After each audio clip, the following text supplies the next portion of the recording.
Hello, my wildlings, and welcome back to Turnabout in the Fast Lane.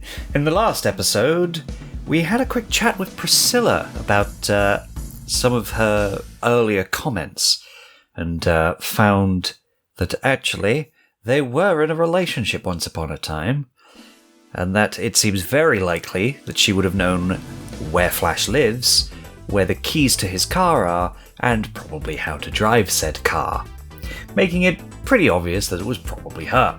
But we need hard evidence, so we went to search at her own desk to see if we could find anything new. And we found Daisy's phone, the phone of the victim. Very useful piece of evidence there, which was taken by Sky, probably only to be lost.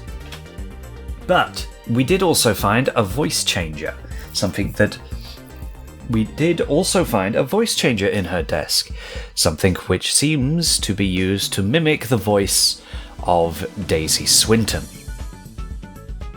Which we now need to go talk to Flash about, see if he noticed anything strange about the way Daisy was speaking when she broke up with him. To the detention center. I'm gonna get you. I see you. I see your face, your smug little grin. We're gonna get you. You ain't gonna hide from us. Right, not remember anything. Present. We found the phone? What about this? I don't know. Oh, well, forget about it. Okay, maybe the voice changer then. Hey, Flash. Take a look at this. What is that? Oh, pardon me. It's a long story, really. But it relates to the phone call you got.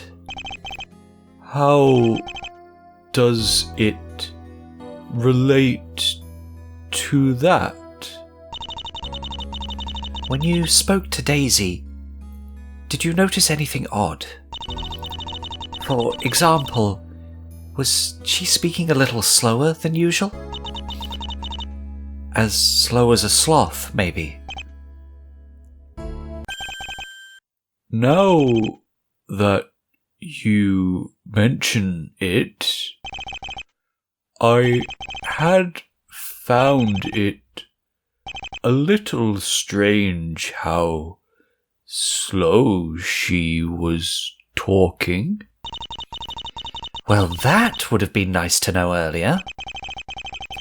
Well, I think that all but confirms it.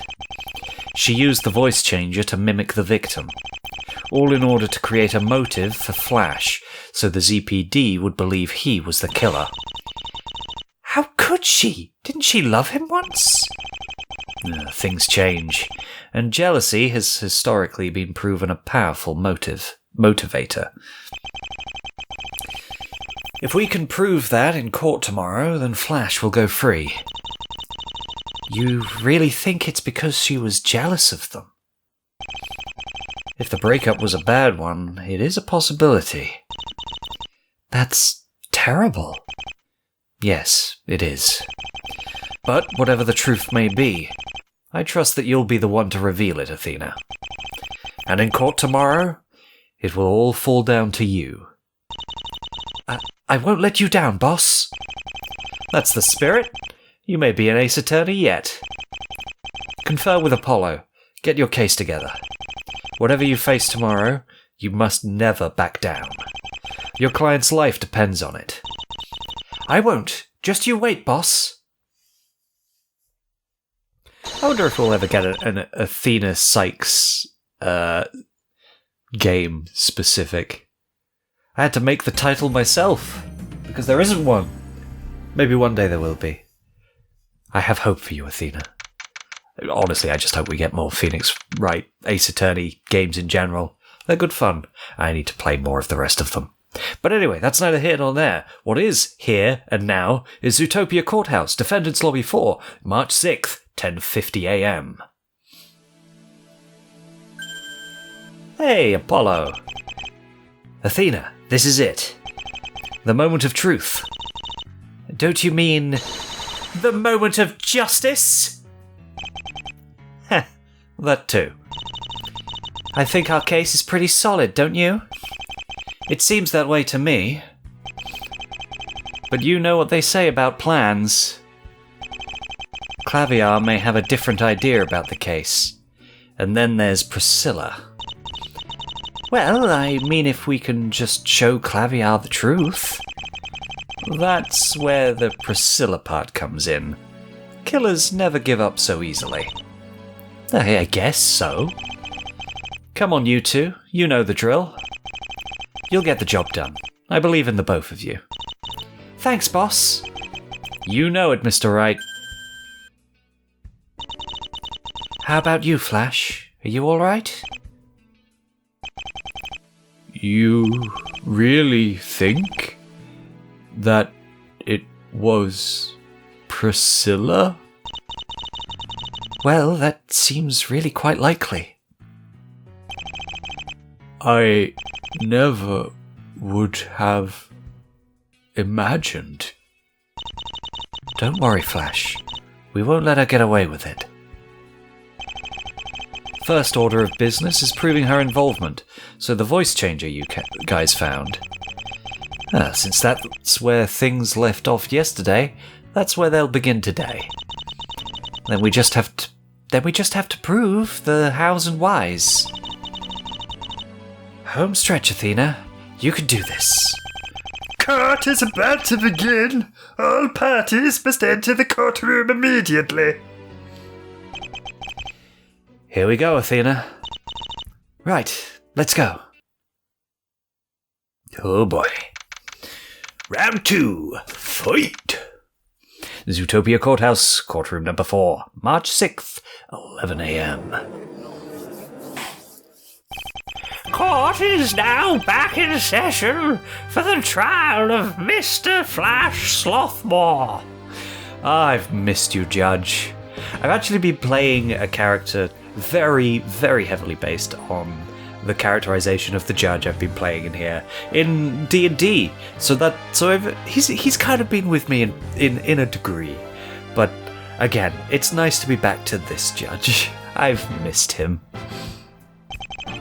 The defense and prosecution both at the ready. The defense is so ready, Your Honor.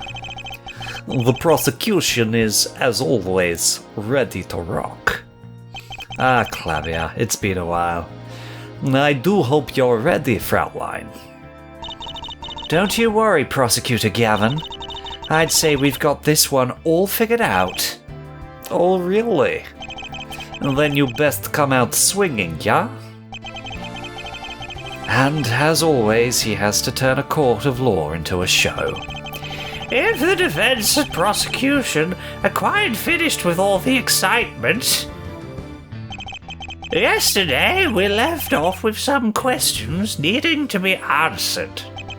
The identity of the sloth driver, the location of the keys to the defendant's car, and clearing up the identity of the individual who called the defendant on the victim's phone that night.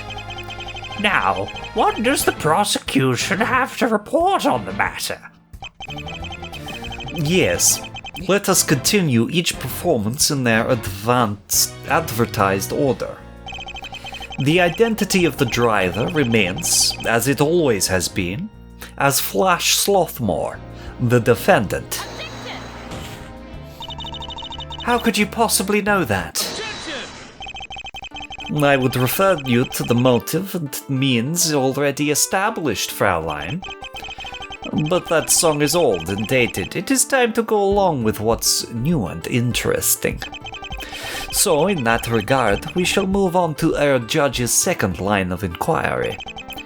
The fate of our Slothmore's keys, to be exact. I guess they must have found them after all. I guess we should have seen that one coming. But where were they found? Where indeed? I believe these are them, yeah? Jingle jangle. Jingle jangle jangle. This gives me an idea for a new song. I will call it The Keys to Justice. It will be beautiful. So, they were indeed found by the ZPD. Where were they discovered, Prosecutor Gavin? If the defense was hoping we found them on a suspect, they will be sorely disappointed. In reality, we simply found them discarded a short distance away from the DMV, hanging precariously against the drain pipe, nearly lost forever. So, what really happened was not a third party taking them from the scene, but the defendant throwing them aside in a drunken stupor. I wouldn't be so sure about that. So, it really is as the prosecution claimed. Indeed, that is what the investigation has revealed. Car keys updated. My day. I think I have no idea how that's actually pronounced. Already with the long face, Fraulein? I thought you were in a fighting mood. What a pity. Chin up, Athena. We still have number 3 on our side, which we'll get to in the next episode. And I'll see you all then. Goodbye, good night, and good luck.